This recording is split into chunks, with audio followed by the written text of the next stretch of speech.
Bonsoir à tous, bienvenue dans Broadcast Time sur Watch TV, c'est le rendez-vous hebdomadaire des nouveaux médias, de la production audio, vidéo, des web TV, de tout ce qui concerne le tournage, l'encodage, le streaming. Bref, Fabrice, salut. Ouais, ça va. Hein, j'ai bien tout résumé. Bon, on pourrait faire la liste, elle peut être longue, tellement il y a de choses à regarder. Voilà. Ça s'allonge, plus le temps passe, plus ça s'allonge et plus on a de choses à vous dire dans Broadcast Time. Alors on approche de la fin de l'année, ça vous a pas échappé. Et aujourd'hui, Fabrice, on va revenir à ce qu'on fait d'habitude. Hein. Le Satis est passé, on attend maintenant le NAB évidemment au mois d'avril. Et les infos continuent de tomber. Bah oui, il y en a toujours un petit peu plus à droite et à gauche parce que c'est pareil, hein, ça s'arrête pas sur un événement spécifique. Puis on va en profiter aussi pour faire un petit tour sur quelque chose qui nous touche toujours à un moment ou à un autre. Quand on va tourner, il y a toujours quelque chose qui se passe mal et on va essayer de prendre de l'avance cette fois-ci pour faire le tour de ce qu'on aurait pu éviter. Ouais. Alors aujourd'hui, on va se concentrer notamment sur une thématique qui t'est chère, celle des micros. Et des solutions de micro HF pour les caméras. C'est ce que je disais, c'est prendre de l'avance parce que sur quelque chose que tu as vécu toi à l'étranger, qu'on vit tous à un moment ou à un autre, c'est bien beau de dire on va faire du micro sans fil. Oui, c'est vrai, je peux faire du micro sans fil, mais ça veut dire qu'à un moment ou à un autre, il va y avoir un boîtier quelque part, de l'énergie, c'est-à-dire que soit on met un boîtier qui va se brancher, soit avec des piles, et puis surtout, il va falloir vérifier que les fréquences, elles passent, et voilà. C'est pas si simple que ça. Voilà, juste pour vous la faire courte, je suis parti aux États-Unis au mois d'octobre avec, j'avais 4 micro HF, il n'y en a aucun que j'ai réussi à faire marcher. Voilà, ça a été cauchemardesque. On va donc vous expliquer tout ça. On va aussi parler de deux, trois nouveaux produits qui viennent de sortir ou qui arrivent là avant la fin de l'année. Bah oui, parce qu'il y a le Satis, il y avait les JTSE qui sont un salon plutôt son et technologie event, c'est-à-dire les événementiels. Et là, c'est Roland qui en a profité pour dire coucou, je suis encore là. Ils n'étaient pas au Satis, mais ils ont sorti un petit jouet fort sympathique pour la vidéo. Donc il faut faire le tour de tout ça. Voilà, on se retrouve dans une seconde pour ce nouveau numéro de Broadcast Time sur Watch TV.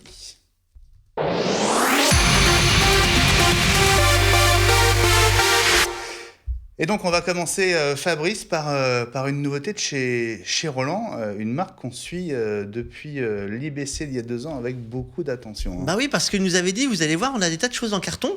Petit rappel, hein, c'est d'abord des vrais spécialistes de l'audio et ils ont toujours fait un peu d'image. Et les ingénieurs, ils ont dit, ok, nous on a des choses à montrer. Et ils le montrent. Et cette fois-ci, ils sont venus, non pas avec le gros mélangeur qu'on a vu, qu'on ira tester chez eux. Ils nous ont promis de nous faire une belle journée découverte en Belgique.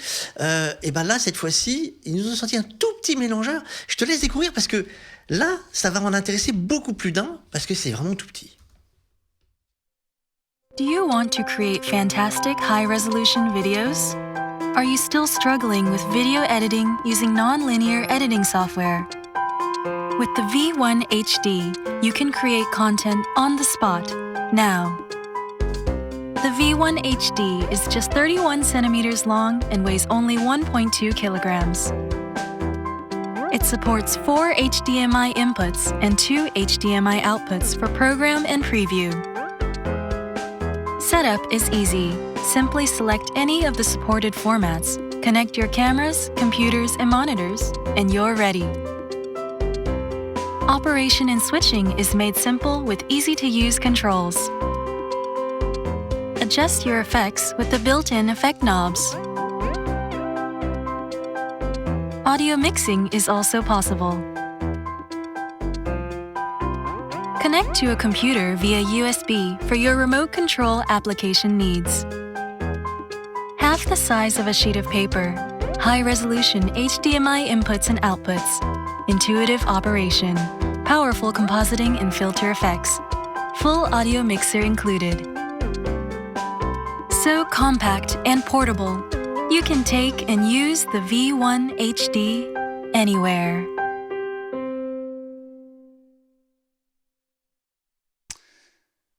Voilà, alors, c'est étonnant d'abord, c'est tout petit, Fabrice, vraiment, vraiment incroyable.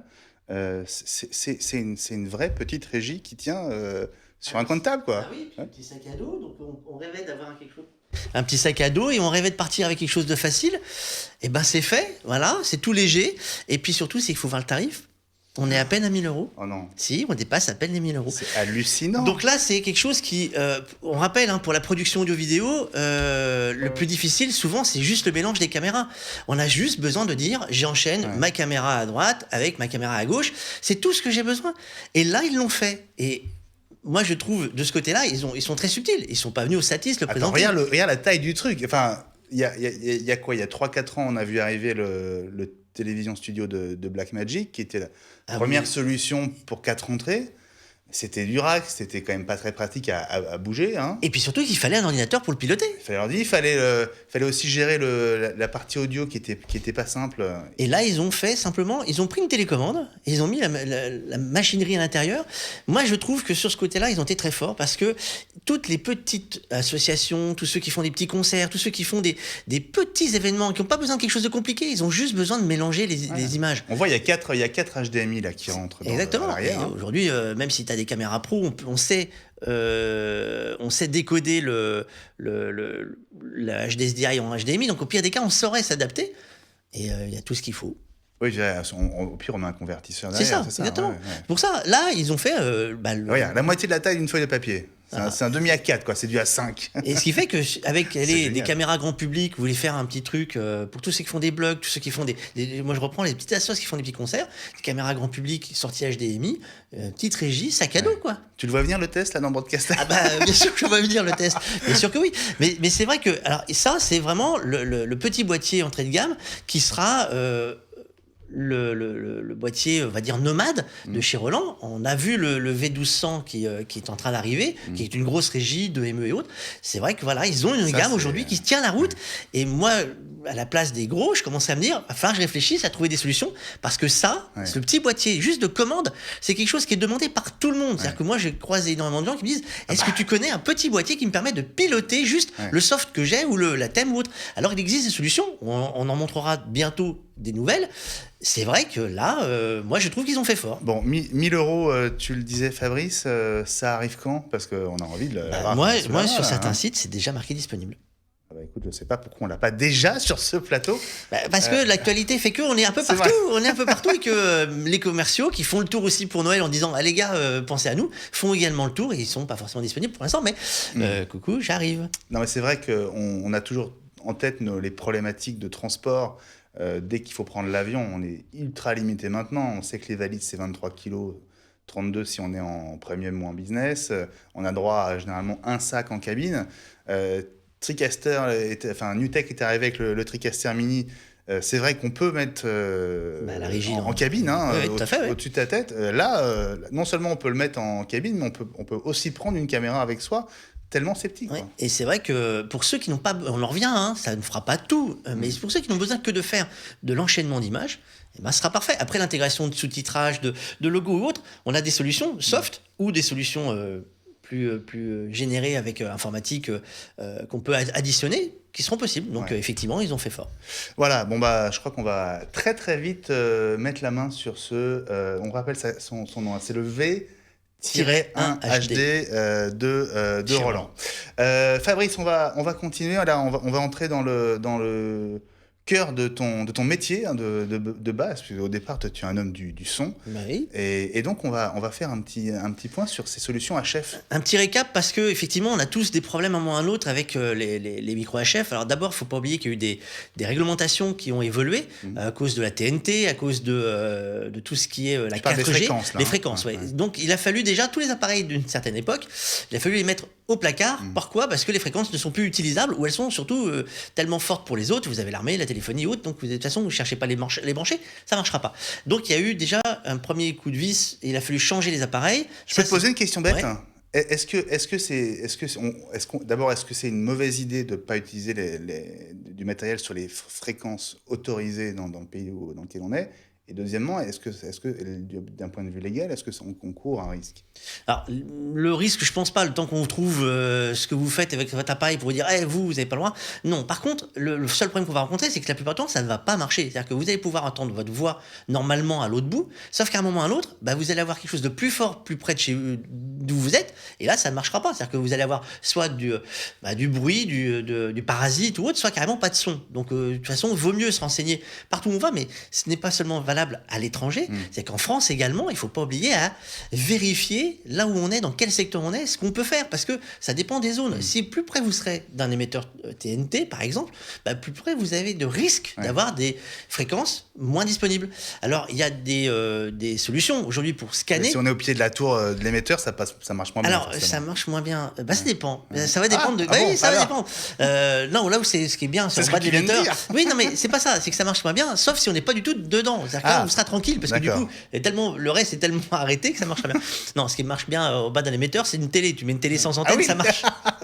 Non. Mais par contre, donc là, on a plusieurs marques qui ont modifié et amélioré leur dispositif. On l'a vu à l'IBC. Tout le monde arrive avec la porteuse numérique, avec des nouvelles fréquences, qui va nous permettre de même plus se casser la tête à savoir si c'est dedans ou pas, parce qu'on est sur une autre plan de fréquence. Mais pour les anciens appareils... Ça, on l'a vu avec Sennheiser. Avec Sennheiser. Qui est la marque à laquelle on pense... oui, parce qu'ils sont très présents, et ensuite, ils font partie de ceux qui ont travaillé en amont avec les autorités pour dire, ok, d'accord, nous, on a beaucoup de gens qui ont des appareils, qu'est-ce qu'on peut faire? Est-ce qu'on peut travailler? Donc, ils ont... je pense, aider à choisir les zones où vous avez le moins d'appareils perturbés, pour pas avoir à tout changer, parce qu'effectivement, il a fallu changer tous les appareils. C'est-à-dire que votre appareil, il est plus dans la gamme, vous pouvez le mettre de côté, vous pouvez le mettre à la poubelle et il servira à rien, parce que la plupart du temps, vous n'allez pas vous retrouver à pouvoir travailler. Mais attends, je vais te poser des questions un peu de béotien, de candide, mais ça veut dire que si on a un vieux HF qui marche encore... il faut d'abord vérifier qu'on est toujours sur les bonnes bandes de fréquence. Alors, les bandes de fréquence sont étalonnées généralement A, B, C, D, E. Après, vous avez des chiffres qui vont vous permettre de savoir où vous vous trouvez. Et ils ont mis des zones où, effectivement, votre fréquence, ça ne va pas marcher. Donc, il y a des bandes, alors de mémoire, je ne veux pas dire de bêtises, mais la bande D est perturbée. C'est-à-dire qu'une partie peut jouer, mais toute petite partie peut jouer, et l'autre partie ne peut plus jouer. Donc, c'est-à-dire que vous pouvez encore récupérer quelques fréquences.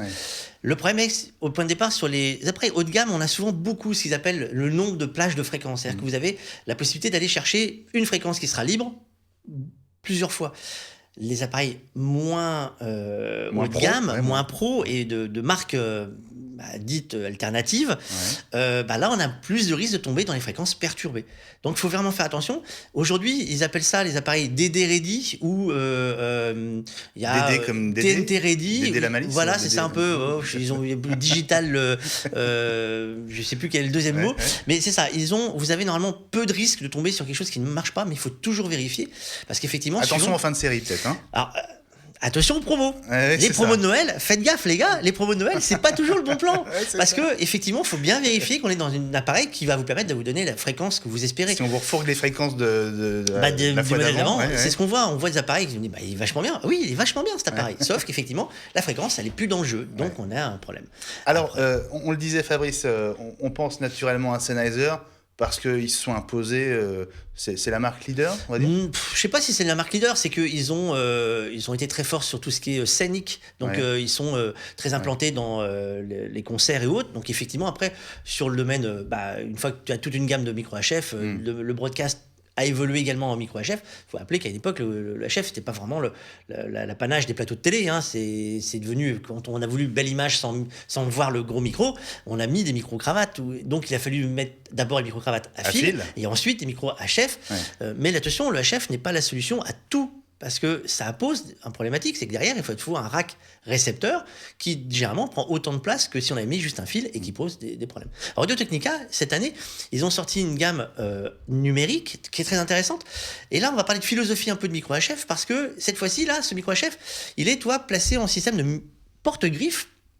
Et c'est très bien. On le met à la place du flash. On le met à la place du flash. Alors après, ils ont fabriqué aussi un petit système qui va te permettre d'avoir 2 micro HF, un système de couplage où tu auras sur le porte-griffe 2 récepteurs HF.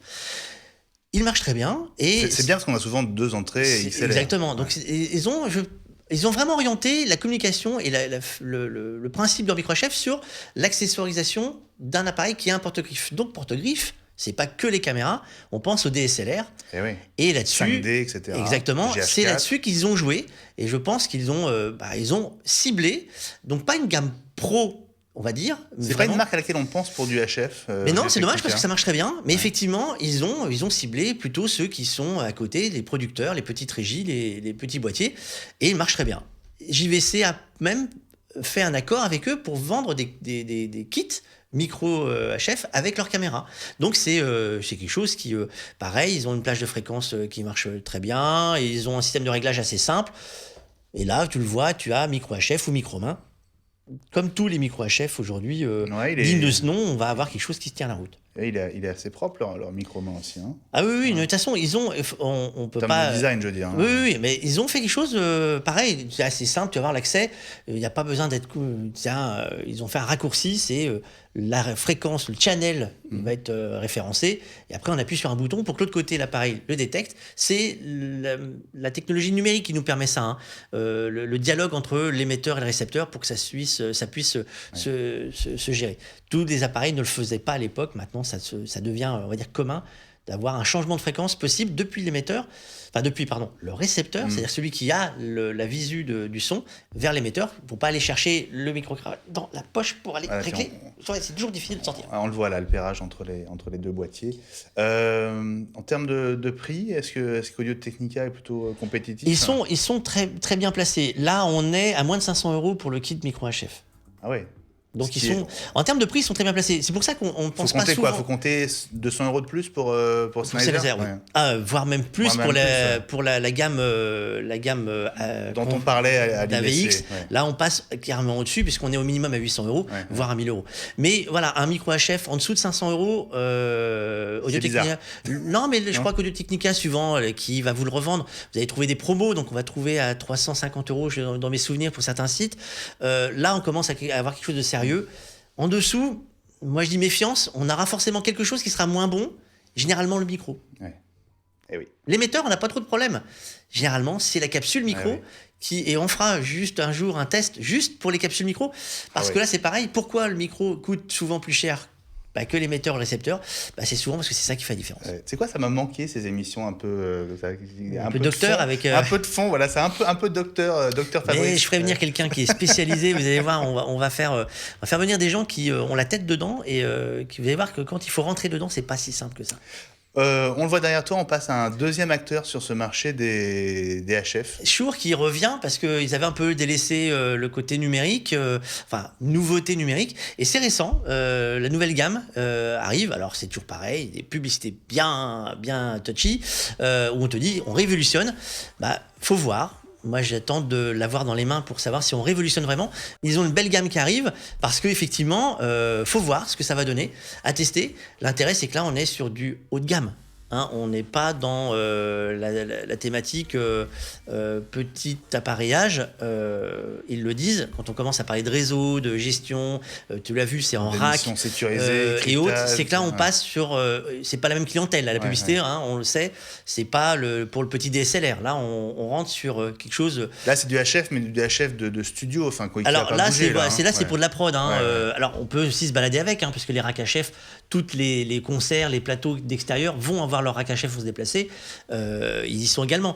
On peut pas dire que c'est dédié exclusivement à l'installation, mais là on est plutôt sur de l'événementiel, du scénique, du plateau, parce que c'est pareil, le micro-main aujourd'hui commence à disparaître des scènes et des concerts. Tu vois de plus en plus d'abord de chanteuses, danseuses, chanteuses qui ont le petit micro-cravate, cravate ou plutôt le micro-casque. Alors, je sais pas quel nom leur donner parce que... c'est le Madonna, je crois. Oui, mais c'est pas ça, parce que depuis il a évolué, c'est pareil. Le fameux il y a des micros maintenant qu'on colle dans les cheveux, c'est-à-dire que c'est juste... Alors moi c'est difficile, mais il y a des micros maintenant... Faudrait d'abord qu'on te colle des cheveux. C'est ça, et des micros qu'on peut placer ici, qui sont tout fins. Et il est parti, on l'a perdu. Non, mais... Oui. Comme dirait mon fils, toi t'as pas de cheveux, c'est raté. Hein. Tiens bon, c'est pas sûr que ça dure longtemps. Donc voilà, les petits micros. Donc ça, il y a beaucoup de marques. Hein. On fera le tour parce qu'effectivement, il y a vraiment des choses intéressantes à voir. Et c'est pareil, la taille de la capsule n'est pas signe de qualité ou pas. Hein. C'est pas parce qu'elle est toute petite qu'elle n'est pas de bonne qualité. Mais la plus grosse n'est pas forcément la meilleure. Exactement. Mais attention, on va avoir des différences vraiment importante sur la qualité du son et sur le traitement du son qu'on va devoir infliger. Donc, Shure revient et maintenant à découvrir avec plaisir. Voilà, et très bientôt, donc dans Broadcast Time, une spéciale capsule et on parlera pas de café, c'est promis. Quatrième marque de notre notre rétrospective, notre c'est Sony. Notre petit grand tour de panorama. Voilà, c'est Sony parce que faut pas rêver, ils sont toujours là. Sony, ils ont fait un truc un peu plus, comment dirais-je, beaucoup plus pro. Alors que là, on rentre. Oui, eux, ils visent. Alors plus pro par rapport à Audio-Technica ou par rapport à en termes de encore communication. C'est que là, on vise vraiment le haut du panier. C'est-à-dire que Sony, on rappelle, c'est les gros mélangeurs, les grosses solutions de technologie broadcast. Donc, ils sont attendus un peu comme ils n'ont pas le droit à l'erreur, ils n'ont pas le droit de faire des petits micro HF, ils n'ont pas le droit de faire quelque chose de bas de gamme. Donc généralement, ils sortent quelque chose qui et la communication, on le voit, on te parle tout de suite plus technique. On parle, c'est pas juste là le geek qui va dire je vois le micro HF, il est sympa. Non, là on te rentre dedans, on dit attention, nous on a fait un produit, les gars, vous avez vu le microprocesseur, le double antenne. Donc on parle pas aux mêmes personnes. Donc effectivement, la cible n'est plus la même.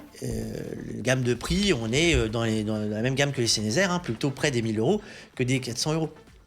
Maintenant, c'est pareil. Toi, particulier, tu as le droit de trouver ce produit-là et de l'acheter. C'est plus difficile à trouver dans le commerce que les Audio-Technica qui seront vendus souvent par ce qu'on appelle les installateurs ou les vendeurs sonos de quasiment toutes les villes. Sony sera parfois plus compliqué à trouver.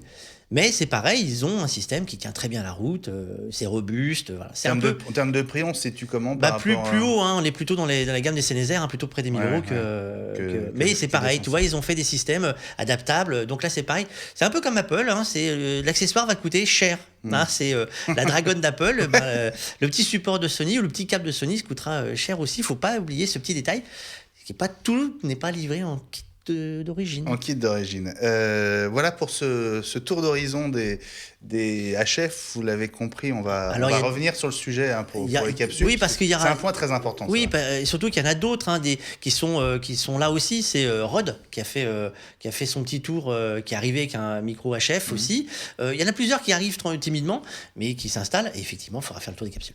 On va rester une seconde sur ce sujet de l'audio avec le retour en France d'une marque qui a bercé nos débuts, Fabrice, à l'époque des magnétos à bande. Alors, comme diraient les jeunes de moins de 20 ans ne peuvent pas connaître, Revox. Revox, alors, c'est une marque suisse des années 1948 qui a été ensuite intégrée à Studer. Et Studer avait gardé le côté pro et Revox avait gardé le côté semi-pro et grand public. Et ils étaient, pour nous, très connus pour les magnétos à bande qui nous permettaient de diffuser avant la cassette, avant, comment ça s'appelle avant quoi? Avant les CD, les cartouches, avant. Voilà, et ça a duré comme longtemps, parce qu'il a fallu attendre de 1980 le CD, mais c'était pas encore ça. Et surtout les supports digitaux, vraiment pour remplacer le Revox, c'est-à-dire tout ce qui était sur informatique. Et là, effectivement, ils reviennent avec une gamme on va dire audiophile, Pro Hi-Res, qui permettent d'avoir du son hi-fi, audio hi-fi, tout ce que tu veux chez toi. Alors on sera dans le système d'amplification, de lecteurs et en réseau et autres. Donc effectivement, à voir chez soi. Voilà, c'est un côté un peu revival, c'est le vœu, le fabricant, la marque allemande qui va assurer la distribution exclusive des produits Revox en France, communiqué qui date du mois de novembre, donc il y a quelques jours. Fabrice, moi j'ai un nouveau produit à te présenter. Alors c'est un produit assez étonnant, une marque qu'on suit pas mal. La première vidéo qui va te le montrer, elle est très courte. Regarde, ça te rappelle quelque chose, ce slider ? Oui. Ouais, tu vois, Edelkrone, c'est cette marque turque qu'on aime beaucoup. Et le fameux slider d'Edelkrone, il est devenu tout petit. C'est devenu le plus petit slider au monde. Alors c'est un nouveau modèle qui vient de sortir, qui s'appelle donc le Slider One. Et tant qu'on y était, tant qu'on parlait de dimensions toutes petites qu'on peut emmener très facilement dans son sac à dos, en avion, dans une valise. Voilà, ça fait 23 cm de long. Donc effectivement, il est forcément court. Donc on a moins de latitude, de mouvement qu'avec les grands modèles. Il pèse à peine 550 grammes. Il supporte quand même jusqu'à 9 kg de poids. Donc, on peut mettre, du matériel. Voilà. Et il est déjà dispo. Il vient d'être annoncé. Il est déjà dispo à 240 € hors taxe. Alors, le seul défaut, c'est qu'il est livré, vous le voyez, enfin, non, on le voit pas. Voilà. Il est livré sans cet accessoire qu'on vient de voir à l'instant, qui s'appelle la Flex Tilt Head, qui permet vraiment de pouvoir faire le positionnement de viser l'appareillage, exactement ce qu'on veut avec sa caméra ou son DSLR fixé sur le slider. Et pour le Flex Tilt Head, il faut rajouter de mémoire 200, c'est un peu plus de 200 €, je crois. Non, c'est pas si cher que je ça. sais plus parce que je sais que les prix ont. Alors, il y a eu un problème avec Edelkrone qui a autour de 500 €. Qui a changé son système de distribution en France, et aujourd'hui, on est un peu obligé de passer par leur site internet. Ouais. La gestion de la distribution est pas simple avec eux. Alors, par contre, c'est très efficace. Vous commandez sur internet, vous êtes livré en 2 jours. Ça, il n'y a pas à tortiller, mais effectivement, après, c'est pas. Voilà. Voilà, en tout cas, c'est des produits qu'on aime beaucoup, qui sont très très très bien usinés, très bien designés. Et d'ailleurs, on a ici un slider qui est un peu sous-utilisé pour l'instant. Il faut trouver quelqu'un pour le bouger. Voilà, c'est ça. Ah ben ils ont leur module motorisé. Qui fait un peu de bruit en plateau, c'est juste vrai. Ça l'inconvénient. Voilà, c'est vrai, absolument. Je voudrais qu'on finisse, Fabrice, avec une info que j'ai trouvée sans vidéo, mais c'est un produit. Alors, il y a ce produit-là dont on n'a pas parlé tout à l'heure, qui concerne les fameuses fréquences. On peut en dire un mot ? Oui, c'est Sennheiser qui a placé une application sur Apple Store pour permettre de faire le point justement sur les fréquences disponibles, les zones de fréquences, et il permet de savoir où sont les émetteurs TNT et savoir quelles seront les possibilités de gêne pour votre travail. Et vous pouvez enregistrer vos propres zones de fréquences pour être tranquille. Voilà. Et donc ça, on aurait dû en parler tout à l'heure. Idéalement, le produit dont je voulais vous parler, c'est celui-là. Ça s'appelle l'Apollo. C'est Convergent Design qui s'apprête à sortir ce mélangeur. Alors, vous le voyez, c'est à peu près de la taille des produits de chez Atomos qu'on connaît, les Shogun, c'est la base de l'écran Q7 qu'on avait déjà vu à l'époque. Absolument. Arriver. Et alors, donc, c'est un mélangeur, donc 4 sources HD.